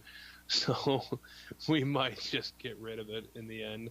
We want to try to keep it in the pack because it is a popular mod and more people will want to play with it eventually, but it's just one of those things for as far as our own personal server goes and the actual making of the mod pack, it might get removed just for sake of ease. The hard one is there's a Japanese mod that I added that I really like, that I really want to keep as part of our pack, and so now I have to figure out how I'm going to go through the process of getting permissions for that. Because, not only, crossing the internet, crossing the earth to try to get permission for that shit, so. It sounds interesting. Now, I have a bad habit of loving food-based mods. I love farming in Minecraft. It's weird. I've never been a farmer in real life. I have never planted or tended to crops or anything like that, short of an attempt at a small garden on the side of my house that, got mowed over quite literally with a riding mower because the person didn't realize that it was there. It's like, oh, I was going to go carrot. So my attempts at trying to grow things in real life has usually ended horribly. I tried to plant a tree once when I was a kid in front of our trailer when we still in the trailer court, and it got mowed over too, man. I think it was by it was by our other neighbor. It's like I don't have that green thumb luck per se. You don't even have a digital green thumb. That's pretty bad. No. I have a digital green thumb. That's fine. Oh, you got a digital. Okay. Yeah, I thought you just didn't have one at all. I'm like, well, no. We're I got the digital find one. you a permanent marker. Right. I can do the digital stuff. I was great at Farmville, and some other games like that. So but yeah, in Minecraft I love farming. So I've got a few mods based around farming. We got one called AgriCraft, which allows you to genetically, or not to breed different crops. So like we're gonna be with ours, if we go how we want, we're gonna be starting in the desert. So being able to breed crops will be a really handy thing because it has other compatibility with other mods like HarvestCraft that we use, and Magical Crops is another one we use too. So it has compatibility with those, so that you can crossbreed seeds and all that stuff, and eventually be able to make all those as well, which is great. Then we have HarvestCraft, which adds a bunch of harvestables from trees to seeds and things like that, to world gen bushes that you can go find different crops in here and there. Not many, but you find them. And it adds a shit ton of food. Just a shit ton, including cakes, Oreos, all that good stuff. It has some Nice. Yeah. We have the Japanese mod that I said. It's called the Apple Milk Tea mod. It's apple and milk and tea mod, but it's just easier to say apple milk tea. It has a lot of interesting things for it, food-based stuff. It actually has, you can make meal platters like bowls of rice and like steak dinners and all that shit, and then you actually can place them in world and then eat them with chopsticks. It's like, that's cool. That's just cool. Wow. It's one of those things, like, the Japanese modding community for any game is fucking amazing. No matter what the game, they always are like top tier shit, man. They're amazing. Well, and that, that's something that I've always admired about Japanese. They, it's like back in the 70s, we went over there and helped them build infrastructure and whatever. May have been earlier than the 70s. And, and that was one thing. We taught them how to build a factory, we taught them how to do things, and now where does all the good stuff come from? Japan. Yeah, Well, pretty much. I mean, like until they had that great big um, earthquake, and and everything kind of broke. But Yeah, well, but you know what? And even in that earthquake, god dang it, dude, they were so efficient with that too. I know. I seen a picture one time after the earthquake. It's like, here's a picture of this major highway after the earthquake. Here's a picture like 3 days later after this picture of the highway that was wrecked to shit was taken, and the highway was fixed. It's like, uh, you guys are efficient little bastards. Uh-huh. Oh, I know. And if that had happened here, like something else that I thought was really cool was you would see during the earthquake, it would just people would take videos, and people were kind of freaked out, but not like freaked out, not like how we see over here, where everybody's like, ah! Over there they were rattled, they were frightened, but they composed themselves and they did what they had to do. And I'm like, dude, if people did that here, Katrina, or yeah, what happened with Katrina and all that would have been, or not, or in New Orleans and whatever, would have been done and dealt with a whole lot better, a whole lot more efficiently. Oh yeah, just basically that. With what happened to Northern Korea and all that, our government. Oh, great. They like pretty much attend for dealing with that. Horrible. Enough. You're kind of breaking up here, dude. All right. Can you hear me now? Yeah, sort of. Now? Can you hear me now? Yeah. No. It's just, I don't know. It's being flaky. Yeah, that's bad. Like, here's a little story about the wrestling world and Katrina. There was a wrestler back around doing that. He was getting bigger in. I think my internet's trying to die on me here, dude. Am I cutting that bad? Yeah, I mean, you kind of sound like a robot who's having massive malfunctions. Fix it. There we go. Fix it. It's back. Okay. Fixed. Anyway, like I was saying, back during the time of Katrina, there was this wrestler named John Heidenreich.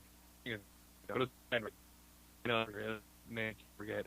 They were starting to do big stuff with him and all that, and then Katrina happened. Well, Heidenreich's from New Orleans originally. Right. And so he straight up said, I'm going. I have to go. I have to go make sure, I have to help my family. I have to make sure everybody's safe. I have to go take care of things. The WWE officials told him, you can't go. If you go, you lose your job. First of all, that was straight bullshit. The man wanted to go make sure his family and friends were safe down in New Orleans after Katrina. It's like, let him fucking go. Right. But they straight up told him, like, if you go now, you lose your job. He went, bye-bye. Yep. He went. He said, all right, fine. I quit. Bye. I'm out. Fuck you guys. He was a great wrestler. Had great potential for a lot of things. Still kind of a younger guy, and big, muscular. Like he was a good-looking wrestler, and because he wanted to do the right thing, they said, if you go out that door, you're gone. Like, all right, fuck you guys. I'm out. I don't care. Guys. I would have done the same thing, man. Like even if. When I was younger, being a wrestler was one of my dreams, It's like, yeah, I'd love to be a wrestler, win the world title. if that were me, I'm like, nah, fuck you guys, I'm out. I gotta go check on my family, my friends. They need me. Right, You guys go right. fuck yourself. So, and it's like, there's a lot of people that could have handled a lot of things better with the whole Katrina New Orleans disaster. Honestly, me personally, I wished I could have gone down there and help. I just didn't have the money to get there. New Orleans holds a special place in my heart because I spent some time down there when I was in high school, and it is a horrible and beautiful place all at once. So, it holds some special times in my hearts and all that, and I would love to go back there sometime. It'd be amazing, I'm sure, to see it all again. But yeah, so it broke my heart when Katrina devastated New Orleans. I wanted to go back. I wanted to go help people. I just couldn't get there. So it sucked just having to watch that on the news. But I don't know, that was just one of those things, Anyway, perhaps now might be a good time to actually finally get into our normal stuff. We got off track. Yeah, horribly. horribly. We're like an hour and 9 into Yay. it. Okay, well, let's get to... It's alright. We're good. Yeah, we do this. Let's get to one of the important things. The invisible people are used to this by now, aren't you guys? See, well, I mean, this is just how a podcast goes sometimes. Any podcast, you come in with something to talk about, and you get sidetracked easily, and like the people we try to take after a little bit, Rooster Teeth. It's like I don't think they ever come in with they come in with stuff to talk about, and they like hardly ever talk about what they want to talk about. Right. Because sometimes they have like some of the stupid people in there. It's like me. I had a whole thing, for what was going on politics-wise, and I think I brushed over it lightly just because there was an opening in there. But right, which is fine. I don't like politics in the first place. I would get on board. I know you don't, but I mean, you might, if we, I don't know, if things start going more wrong than they already are. So, right, it's something I should focus on a little bit more. I know. Yeah, I mean, don't get me wrong. But it's something to pay attention on.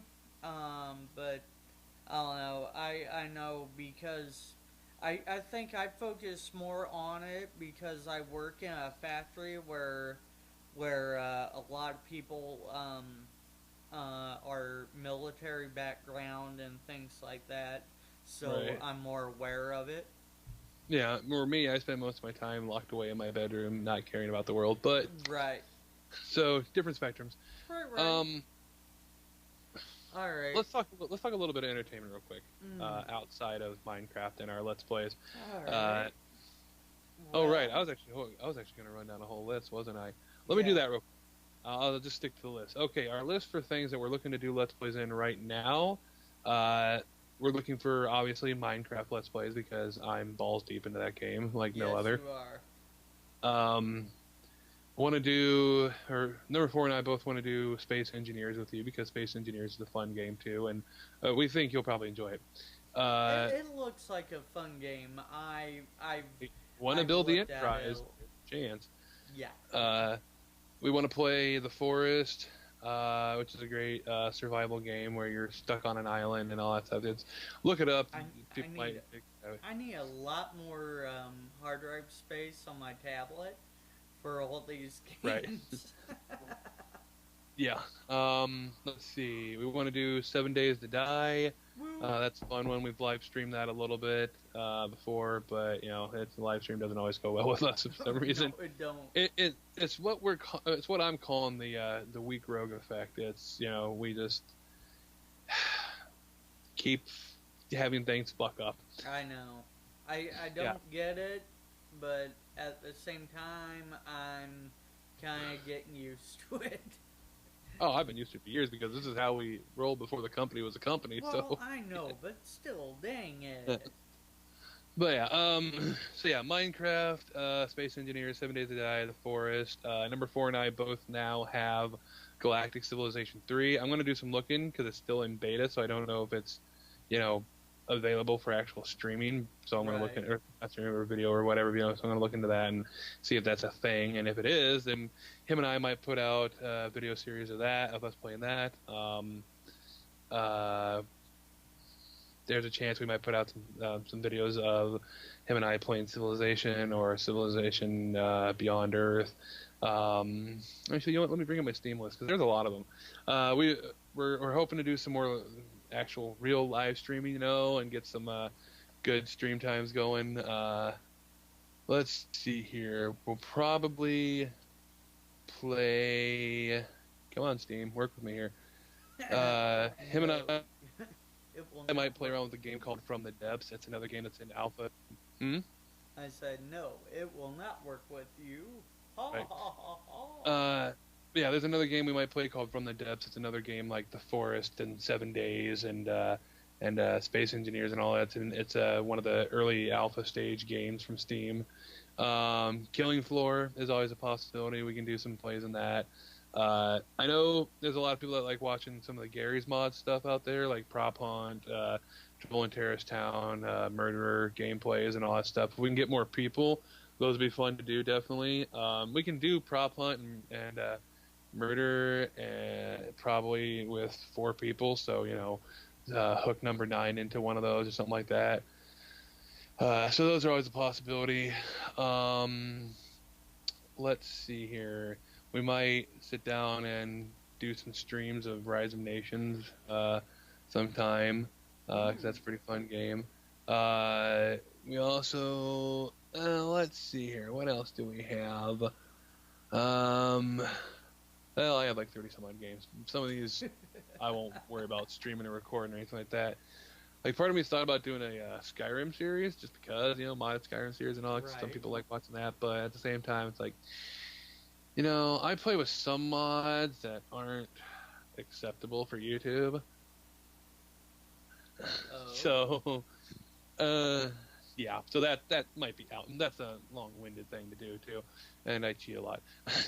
No, So, it's not so much that I cheat. I just use kind of cheaty mods, sort of.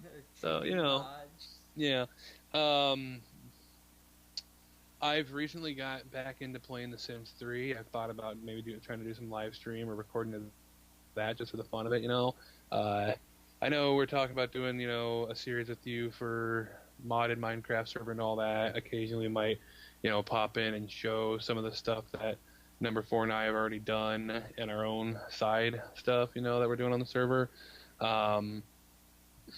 Also, I have this really nice tutorial room that I built for you.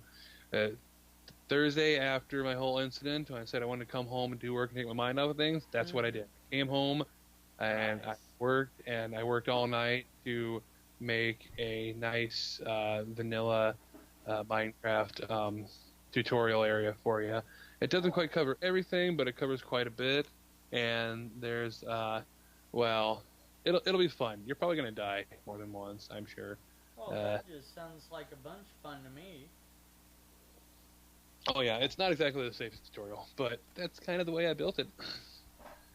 It's one of those things. There's a couple of incidences that you're going to have that are there to make a point about what to do and not to do and all that, So yeah, it'll be fun. And I have just there's some things I have set up showing the mechanics of some of the things like water and lava and things like that, and ways to do things. So it should be interesting. There's some things I need to fix and tweak on it still, but we've got time. So, nice. But yeah, there's a good chance that one of these days we might be able to sit down with some of our other friends that we that are gamers too, because we've had offers from one couple to sit down and game with us for like console games, things like that. Oh yeah. Number 4 and I. Number 4 just got the new Dynasty Warriors 8 game for PlayStation 4. So we're hoping that maybe sometime in the near future, like maybe with any luck, him and I can sit down this next weekend or sometime this week and get a little bit of gameplay in that and record some of that if possible, because that'll be fun too. So we've got a lot of things planned for us to do that hopefully will be able to get done and all that. And who knows? We may be spending, you know, the rest of our days on Sundays playing video Hey, games. that I don't know that that's really a bad thing. I mean, Right? Not necessarily, man. So, I don't think I can complain at all, really. I mean, right? it. It's like what? Like, oh no, I have to spend every Sunday hanging out with my friends playing video games. I know, Ugh, right? it's But so horrible. yeah, really. And I and number four's girlfriend, if she plays games, I think that she doesn't she? Yeah, but not as much as we do. Oh, So, okay. So I was gonna say, that could be kind of fun. Get I don't know. I I have this fantasy that we're all gonna get girlfriends who are gamers. Blah blah blah. oh So yeah, it'd be nice. and As a gamer, there's nothing better than a gaming girlfriend, right? right. So And it would be nice. unfortunately, I have never really had one. All I've Well, had, now my friend in Springfield, the one who I yeah. used to date, she's a gamer. Well, yeah, I know, So but that, but we didn't really date very long. So, right. but then good friends for shit coming up on 12 years now, and by the end of this month, actually, as fucked up as it is, I remember that her birthday's coming up soon too. I'll have to make sure I wish her a happy birthday. So, Sure, but yeah, I'm sure she would be very upset with you if you forgot. yeah, she would be. I'll call her that day or something and wish her happy birthday. So, but yeah. So hopefully we're gonna get some Let's Plays done finally. We're getting a little bit more gung ho these days about doing stuff. And a little bit at least.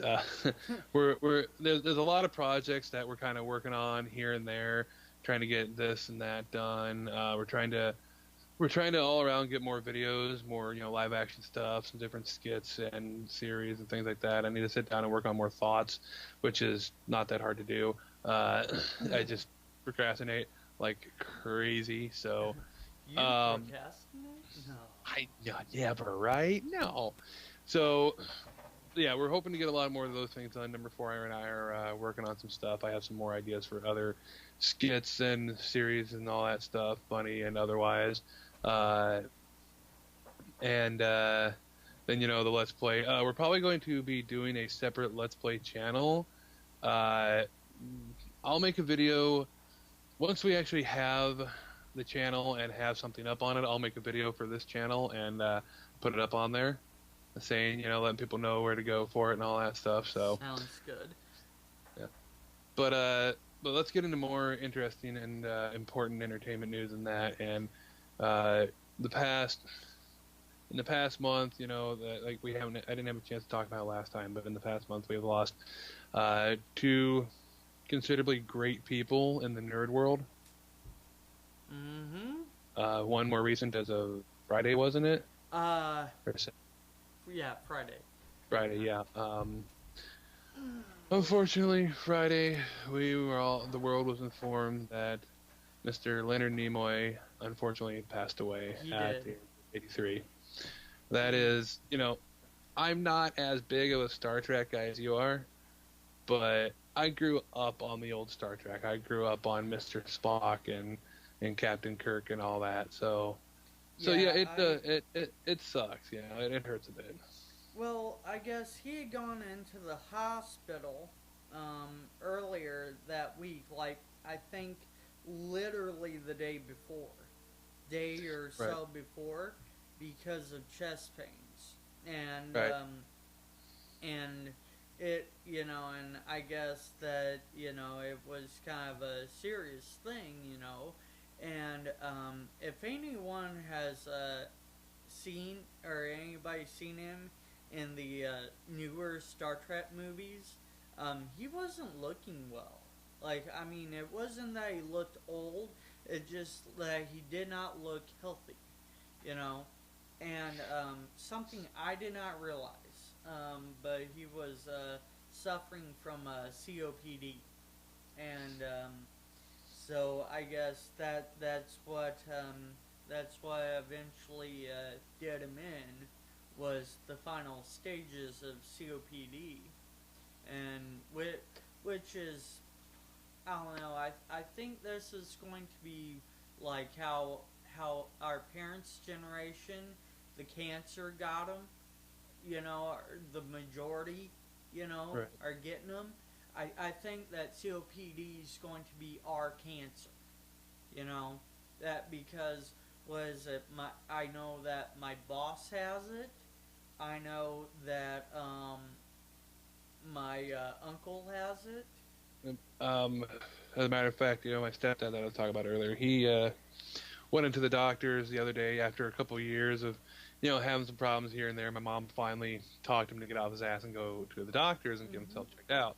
Yeah. And right now we're waiting to hear back from the doctors so that they can send him in for tests. One of the tests we're going to be doing is to check to see if he has COPD. So, it's one of those things of it kind of it hits home for us that somebody passes away from COPD that we as kids idolize to some degree, I'm sure. Oh yeah. I And mean, maybe he was my childhood hero. Right up there with William Shatner. yep. So that's just one of those things where it hits home, and it's sad that that kind of thing happens. I know he stopped smoking, like from what I heard. I heard that he had stopped smoking like 30 years prior to his passing. So it's like, even then the damage is already done from things, and so Right. and that hits a little bit close to home for me too, because my stepdad, he's in his 60s, like mid to late, I think, something like that. I can't remember his exact age. He's an old man. Looks like a miniature Hulk Hogan. He does. And but he's been smoking since he was like 18, 20 years old or something like that, around there. And so, and and he's spent a lot of time in boiler rooms and shit like that. His lungs are probably a fucking mess, honestly. So, so yeah, it's a little rough to think that he might end up with something shitty like COPD. I don't know how long Leonard Nimoy was living with it, or anything like that, but so I don't know how long it takes to get a person, but so it kind of sucks to think about. And on another depressing note, I said I didn't get a chance to talk about this, but it happened about a month ago or so, or close to about. For those that haven't heard, well, what the fuck rock were you living under? Right. For those of you who know us, you know that we tend to follow Rooster Teeth pretty closely. We love their stuff. We're big fans of theirs, and Absolutely. they've kind of helped inspire us to do some of the things that we have done and want to do with our company as it is. And it's, I don't know any of them personally. I wish I did.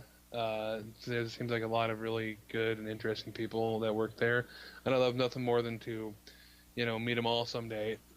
But unfortunately, one of the members of Rooster Teeth passed away a few weeks ago. Monty Oum. He was the lead animator for their Red versus Blue series, for the digital animation, for the CG and all that. And he was lead animator, creator, writer, director of their newer show, Ruby, that has only had 2 seasons, and both are now up on Netflix. If you choose to watch those, it's worth it. That's a few hours of your time, and it's completely worth it. So I really recommend going ahead and checking out Ruby when you get a chance. But Monty was, from what I could tell, a rather amazing person in many rights. And so, and personally, I wouldn't say I idolize him, but I respected the man and wished I could have worked with him someday. With the line of work that we're working in now and want to get to, we want to get to animated series at some point as well. We all have ideas. I have scripts that I'm working on for such a thing that I've been messing with for some time now. And I would have loved nothing more than to meet the man and sit down and wax intellect with him for however long it took. Oh, yeah. from all the stories I heard, he was such a good guy, such a good friend. It's just sad to think, it's like I'm 30, you're 31 now. I'm going to be 31 here in a few months, and Monty was only 33. Yeah, Yeah, that is kind of scary. he went in for some sort of surgery in the hospital and had a allergic reaction to something with the surgery and was ended up in a coma for 10 days before he finally passed. And it's weird to think, you know, that he'd only just gotten married a year prior. He'd only been married for a year about, and like he was 33, and and it's just weird. It makes somebody around that same age like us to sit there and kind of reflect on your lives a bit and think like, we're 30, 31, and neither of us are married or have anybody significant at this moment anyway. So it's like it's weird to think about that kind of thing. Of like he doesn't have any, he didn't have a kid as to be his predecessor or anything like that. And, me personally, I want a family. I want to have a wife and kids someday. Find someone who's kind-hearted enough to marry a fat slug like me.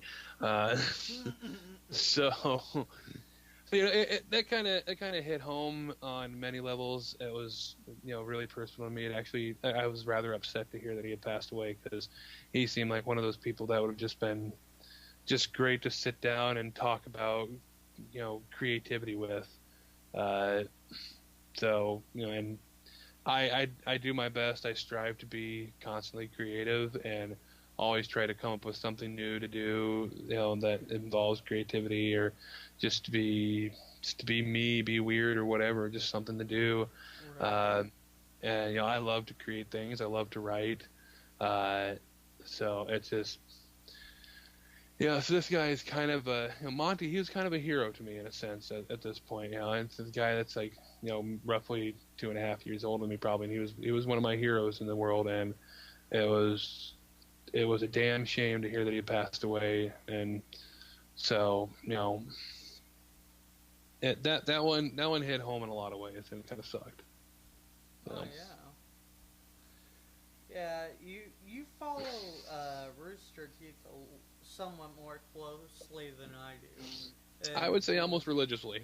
Yes, and and just from what you told me as a guy, it's like, yeah, I could have seen us trying to work with them at some point. Absolutely, it's my dream that someday in this company that we will be able to work with Rooster Teeth on something, even if it's one project.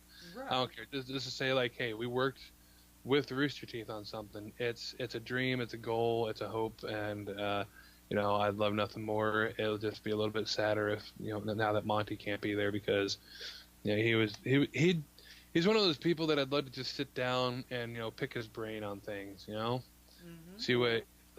See what he thought about some of my writing and all that. Because I sat there and I've watched his series Ruby a couple of times now. Like when I found out it was on Netflix, I watched it all in one night because it's only like about the entirety of the series is about like 3.5 hours long, maybe.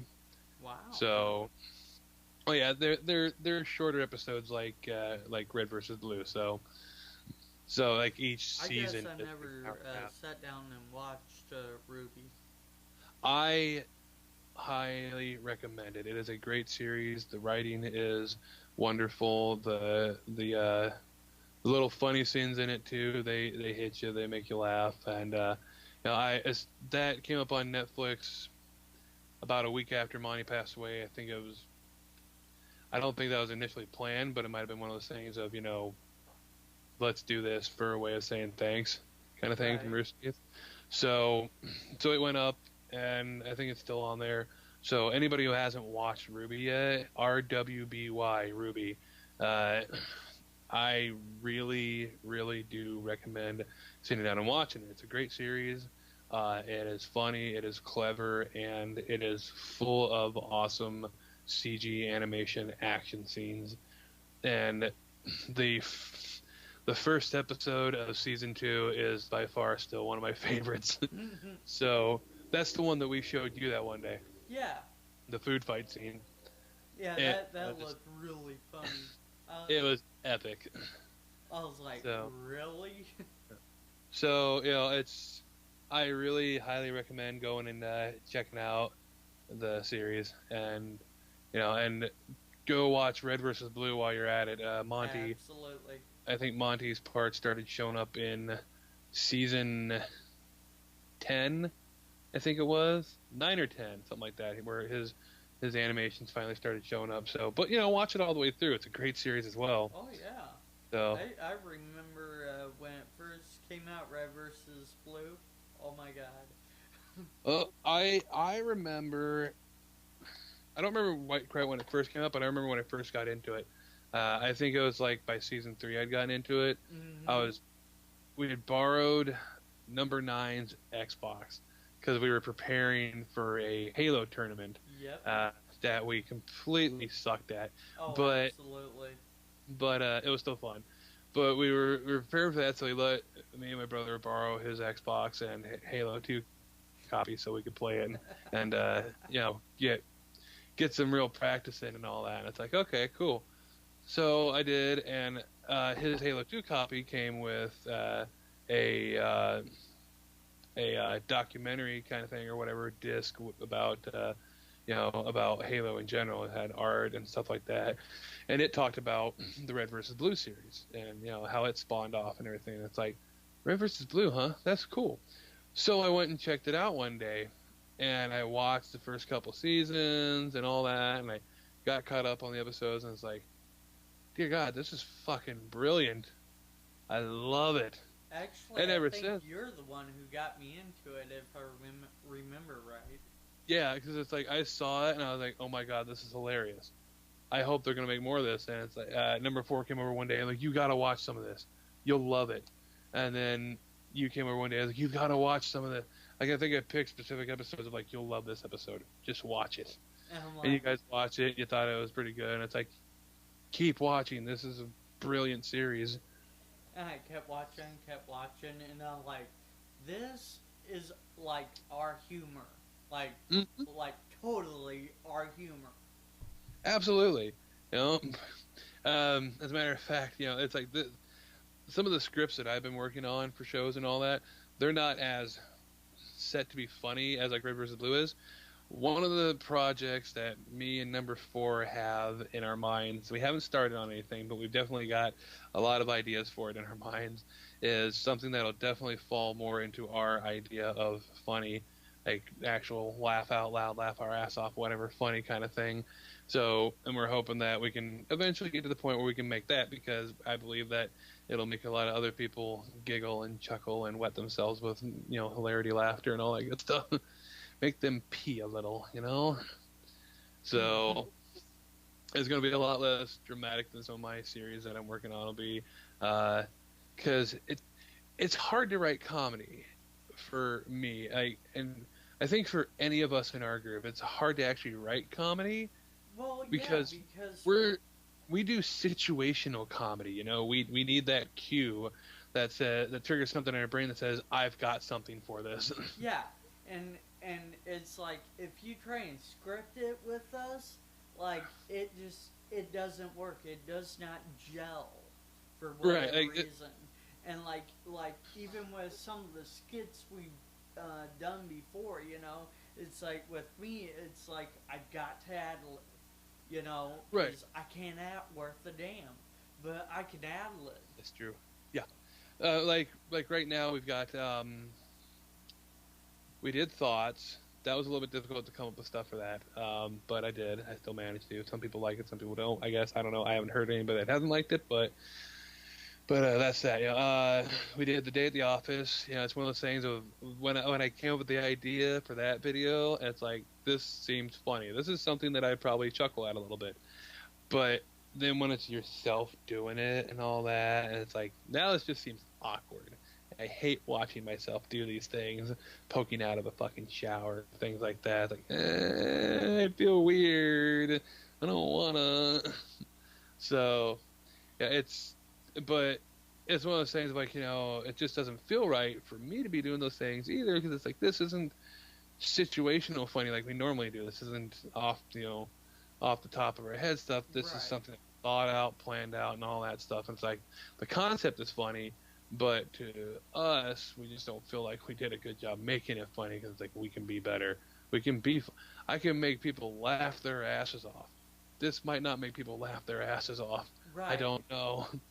So, I mean, I haven't heard much reviews from friends or family about how what they think about that video. So it's like I don't know yet. Now, I don't know uh, either. are I know the one video that we put out had 15 views, and then right. I went through and fixed one, and that even though it's the same one, we still didn't get a lot of views on it. Yeah, unfortunately, the original one that we put out was it had not as good audio quality. I sat there, I was used to listening to it through headphones because when I was editing, I was listening through headphones, so it sounded better. Sat there and tried to listen to it on my tablet at max volume, and it's like it's just not coming through. Oh fuck me, I did it wrong. It was my first time throwing together one of our videos, and I didn't realize that there was gonna need to be adjustments to the audio. So after that, I went in and found how to adjust audio. So for our next videos that we're going to be coming up with that I edit, then they'll be able to be heard. So, so yay for that. Yeah, because I went through and I looked at it, and I kept going, ruh-roh. I, Right. It's like I turned up all the audio on my computer. I'm like, um, I don't think this problem. is right. Yeah. I didn't realize how bad it was until I was actually listening to it without headphones, and it's like, oh god, this is horrible. And so it was like, all right, dude, because I didn't know how to fix the volume yet. So it's like, you have to fix this, man. So I went to you. It's like, you have to fix this. I can't. I don't know how. Please fix my mistake.